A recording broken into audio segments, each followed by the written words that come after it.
वो शब्बीर अहमद उसका बेटा मारने लगाया मेरे बच्चे को। मैं बोनपल्ली में भी कंप्लेंट दी थी, मेरे बच्चे की जान को खतरा है, बताओ कुछ भी नहीं होता अम्मा, तुम्हारे बच्चे को कुछ भी नहीं होता बोले, मेरे बच्चे को इंसाफ दिलाओ। उन्हें कहा दोनों मिलकर कराए तो है मेरे बच्चे को। पूरे पीएसओ में फिरे, कौन से भी पीएस में पुलिस वाला इंसाफ नहीं दिलाया हमारे को। नाचारम में भी गई मैं, बोनपल्ली में भी शिव शंकर सर को बोली भी मैं, मेरे बच्चे की जान को खतरा है। सर बोले तो चुड़ी का बच्चा है क्या, अम्मा पूछे मेरे को, कोई भी नहीं मारते बोले।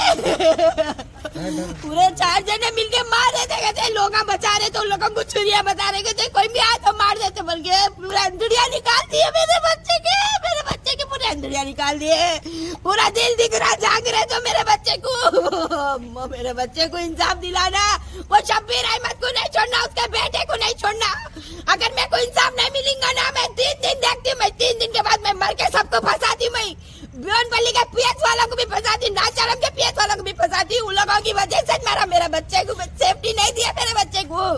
मैं बोलते भी घर में कुछ भी नहीं होता, अम्मा बोले मेरे बच्चे को इंसाफ दिलाना, मेरे बच्चे को इंसाफ दिलाना। बहुत बुरी तरह से मारे, अल्लाह उनको उससे बदतर मौत मिला, उससे बदतर मिला उनको मौत। कहीं के लिए मारे नक्को मिलो, उनकी बच्ची से शादी करा बोल के, उनके बच्ची से शादी कर लिया था, छोड़ के फिर मेरे बच्चे को छोड़ दे के बच्ची को लेके चले गए। वो बच्ची फोनों पे बात कर रही थी। वो व्हाट्सएप कॉल भी बंद कर डाली, उन्हें व्हाट्सएप कॉल पे रोज फोन करती थी। अब 12 तारीख से उसका फोन भी बंद कर दिए। मेरे बच्चे को मार दिए।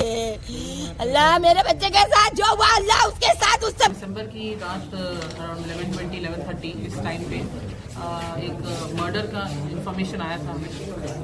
फ्रॉम द सीन इन्वेस्टिगेशन के बाद पता चला कि विक्टिम जो है उसका नाम है मोहम्मद समीर, 21 ईयर्स ओल्ड। ये फैब्रिकेशन का काम करते हैं। तो वो ओल्ड बोनपल्ली एरिया में घर के बाहर बैठे हुए थे अपने दोस्तों के साथ कि वहाँ पे 2 बाइक्स पे 5 लोग आए और उन्होंने इसका चाकू से यहाँ पे जो है चाकू के साथ उनका कत्ल कर दिया। तो सीसीटीवी के थ्रू और बाकी उनका विक्टिम का हिस्ट्री पूरा बैकग्राउंड पता करने के बाद हमें क्लूज मिले कि ये विक्टिम ने जनवरी मंथ में शादी करी थी एक लड़की के साथ, और उस लड़की की फैमिली अपोज्ड थी इनकी शादी से, खुश नहीं थे वो। और इस नाखुशी की वजह से ही वो स्टार्टिंग से ही इनको अलग करने के लिए बहुत कन्विंस करने की कोशिश कर रहे थे।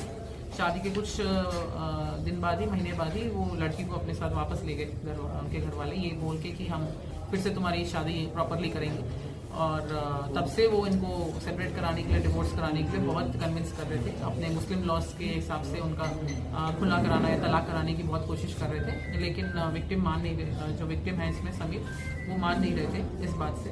तो इसलिए उस दिन रात को इस केस में विक्टिम के father in law Mohammad Shabbir Ahmed, उन्होंने और उनके साथ 5 और लोगों ने मिलकर ये कॉन्स्पिरेसी किया।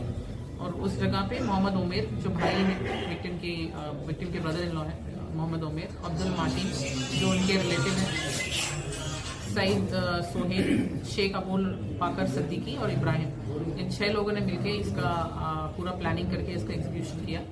तो इसमें हमें ये इनके सारे चाकू और ये सब भी हमने बरामद किए हैं, और इसका मोटिव भी बिल्कुल क्लियर है कि उनकी इस शादी से नाखुशी की वजह से उन्होंने इसको एग्जीक्यूट किया। तो सीसीटीवीज और बाकी उनकी हिस्ट्री के बुनियाद पे केस को डिटेक्ट पीडी एक्ट डालते हैं अभी देख रहे हैं उसका प्रपोजल। इसमें 2 लोगों पे पहले से प्रीवियस राउडी शीट्स हैं, अब्दुल मार्टिन और सईद सोहेल, इन 2 के ऊपर पहले के राउडी शीट्स हैं। तो उनका पूरा केस हिस्ट्री हम वेरीफाई करके पीडी एक्ट प्रपोजल्स अगर एप्लीकेबल होते हैं तो हम मूव करेंगे। 6 मेंबर्स में फैमिली में इसमें मोहम्मद शब्बीर अहमद और मोहम्मद उमेर तो बाप बेटे हैं, और अब्दुल मार्टिन भी इनके डिस्टेंट कज़न और रिलेटिव ही हैं।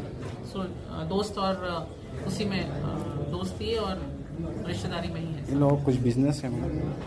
इनका बिजनेस है, मोहम्मद शब्बीर अहमद का बिजनेस है, और ये जो विक्टिम है वो फैब्रिकेशन वर्क करते हैं। दोनों में थोड़ा इकोनॉमिक स्टेटस का डिफरेंस है। इस बात से नाखुश होकर ही उन्होंने उन दोनों को अलग करने की कोशिश की, और जब वो ना माने तो इस तरीके से कत्ल करके